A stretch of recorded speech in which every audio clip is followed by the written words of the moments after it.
Jake Turner woke up one morning to find a bright red notice nailed to his front door, a $250 fine for violating HOA rules. The problem? His neighborhood didn't have an HOA. At first he thought it was a mistake, but as he looked around, he saw his neighbors clutching the same fraudulent fines for improper landscaping, overgrown trees, even using the wrong shade of beige. Then came the so-called Community Safety Unit. Two men in cheap uniforms, driving an unmarked SUV, demanding immediate payments like debt collectors. One of them, a burly man in sunglasses, smirked. Failure to comply could hurt your credit score. They were so sure of themselves, so confident that no one would question their phony authority. But what they didn't know? Jake wasn't just another scared homeowner. He started digging, and what he found was so much worse than he expected. The mastermind behind the scam was a disgraced former HOA president, banned in 3 states for fraud and intimidation. By the time they realized who they had messed with, it was too late. Because when the black SUVs returned the next weekend, they weren't here for Jake. They were here for them. But let's start from the beginning. Jake Turner had always appreciated the quiet normalcy of his suburban home. Wide streets framed by towering oak trees, the hum of lawnmowers on Saturday mornings, and the scent of barbecue drifting through the air from someone's backyard. It was a place where people minded their own business, where he could drink coffee on his porch without worrying about an overreaching HOA dictating how he lived his life. And that was the exact reason he had bought this house. No homeowners association nonsense, no arbitrary fines, no power-hungry board members trying to control every little thing. So when he stepped outside one crisp autumn morning, expecting nothing more than a quiet moment with his coffee, the last thing he expected to see was a bright red notice pinned to his front door. The paper flapped slightly in the breeze, held in place by a single strip of tape. Jake frowned, his free hand reaching for the paper. The bold, threatening words at the top made his stomach twist. HOA infraction notice. You have violated community aesthetic standards by leaving your trash bins visible from the street. A $250 fine has been issued. Failure to comply will result in additional penalties. Jake stared at the letter. His first thought, what HOA? He scanned the rest of the notice, looking for some indication that this was a mistake. Maybe someone had mixed up addresses. But then he saw the name printed at the bottom. Neighborhood Compliance Authority. Jake's frown deepened. What the hell was the Neighborhood Compliance Authority? He had never seen that name before. He knew every city department that had jurisdiction in his area, the real ones. There was the local zoning board, the county code enforcement office, the usual bureaucratic players. But this sounded fake. And then it hit him. HOAs don't exist in this neighborhood. His grip tightened on the paper.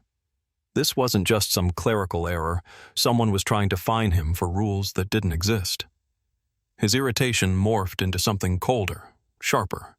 If someone was going around slapping fake HOA fines on doors, it meant they expected people to pay without question. Jake wasn't that kind of guy. Determined to get to the bottom of this, he folded the notice and started down the street toward his neighbor, Mark Dawson.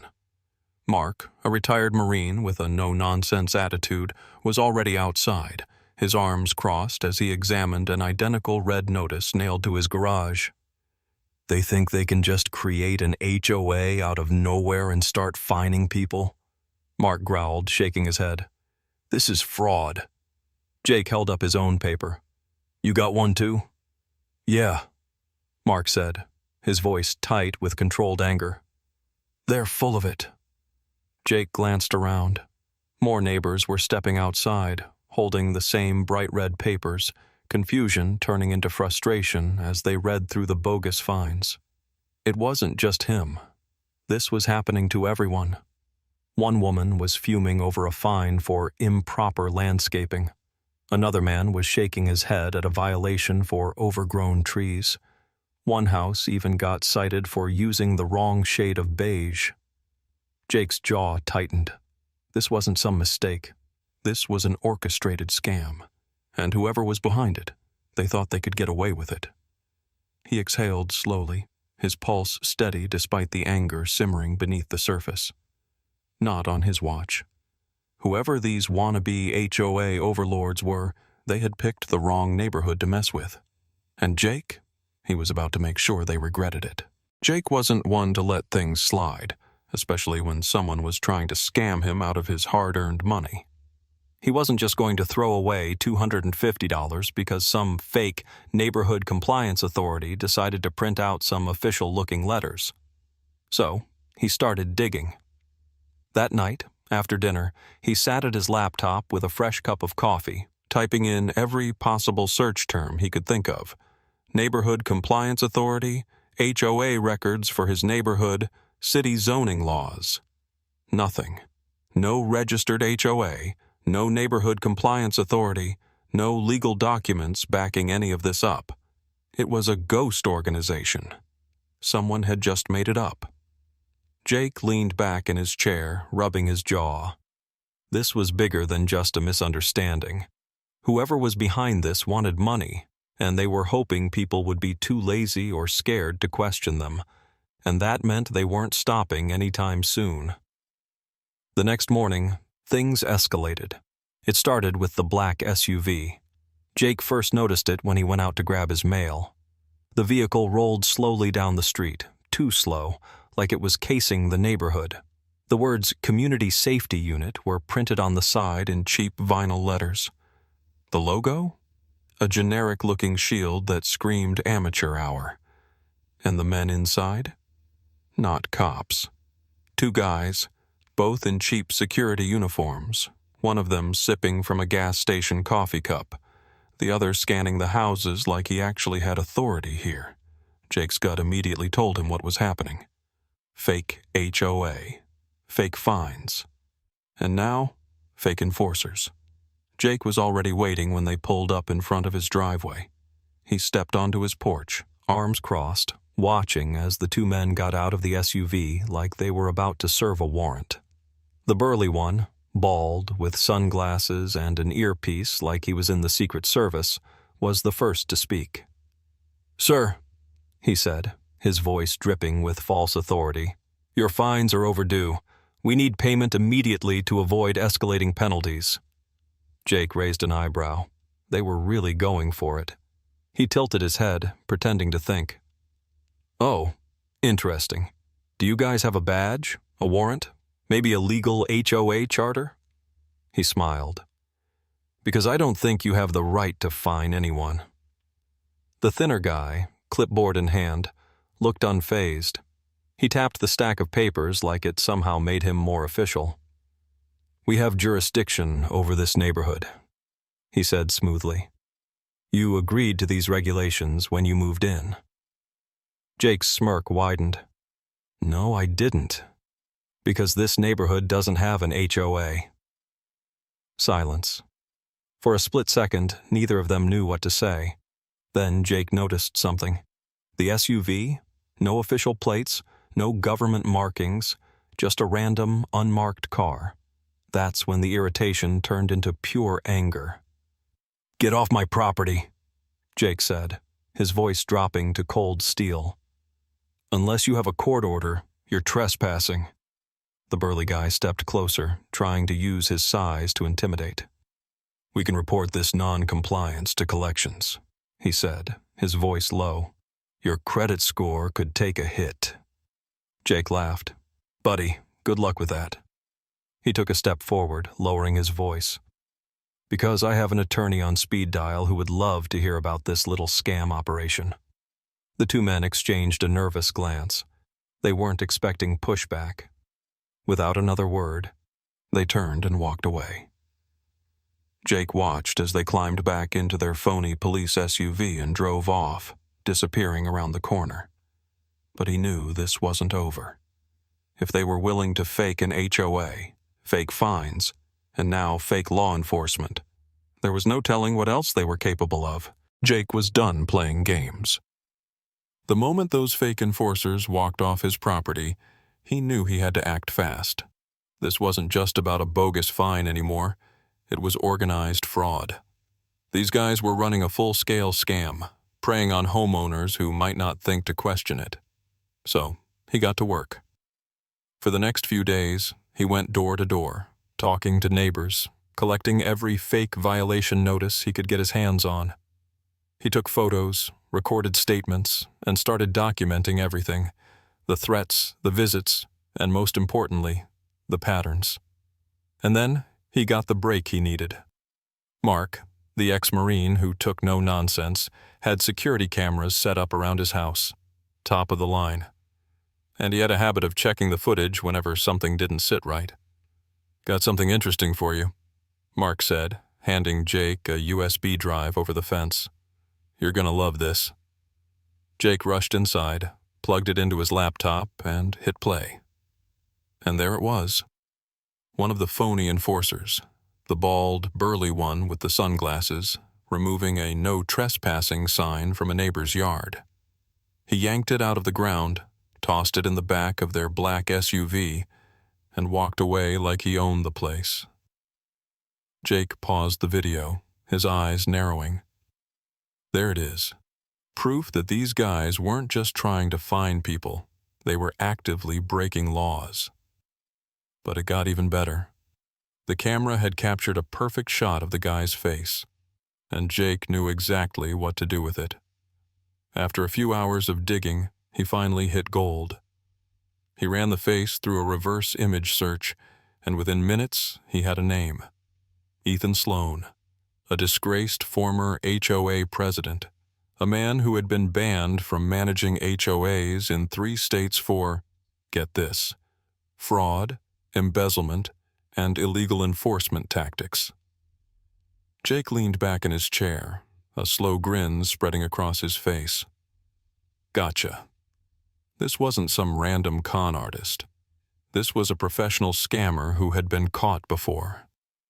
And now, he was at it again. Jake wasted no time.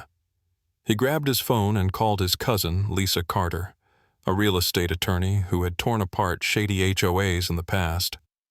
The moment she saw the documents, she whistled. "Oh yeah," she said, flipping through the stack of fines. "This isn't just some idiot trying to make a quick buck. This is organized racketeering. These guys aren't just faking an HOA, they're running a full-scale fraud operation." Jake felt the anger rising in his chest. People had already paid these fines.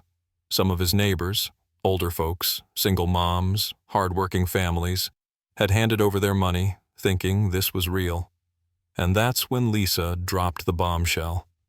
"Jake, some of these fines," she said, pulling out an envelope. "They were sent through the mail." Jake frowned. "Okay, and?" Lisa's eyes lit up. "That makes this a federal crime."